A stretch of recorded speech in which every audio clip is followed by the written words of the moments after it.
Mark's News Headlines.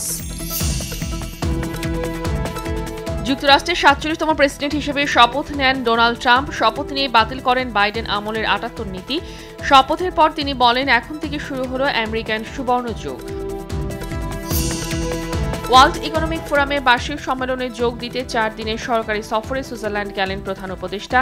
এই সফরে German, Finland, Belgium ও থাই প্রধানমন্ত্রীর সঙ্গে দ্বিপাক্ষিক আলোচনা করবেন বলে আশা করা হচ্ছে।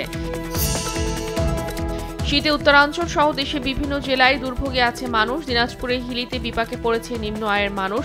চুয়াডাঙ্গায় ঘন কুয়াশা ও উত্তরের ঠান্ডা বাতাসে বেড়েছে দুর্ভোগ। হাসপাতালে বাড়ছে রোগীর সংখ্যা।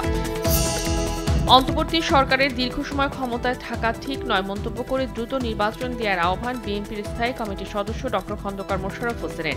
বিএনপির সিনিয়র যুগ্ম মহাসচিব বলেন, ঢাকা বিশ্ববিদ্যালয়ে ফ্যাসিবাদের প্রাণকেন্দ্র ছিল।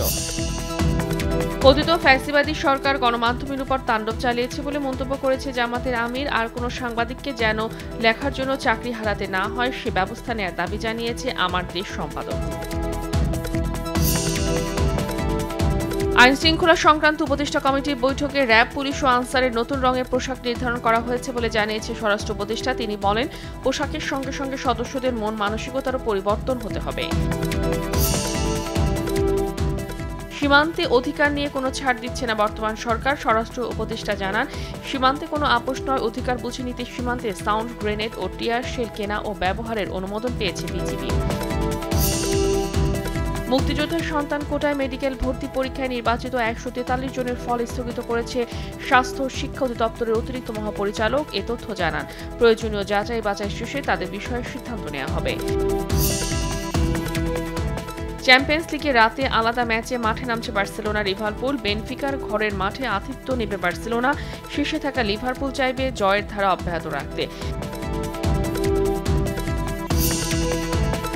ফেডারেশন কাপের বি গ্রুপের গুরুত্বপূর্ণ ম্যাচে রাত ২:৩০টায় মাঠে নামছে ঢাকা আবাহনী। কুমিল্লা স্কাই ব্লুজের প্রতিপক্ষ ফকিরপুলের ইয়াং ম্যানস ক্লাব। অন্য ম্যাচে বসুন্ধরা কিংস অ্যারেনায় চট্টগ্রাম আবাহনীর প্রতিপক্ষ রহমতগঞ্জ।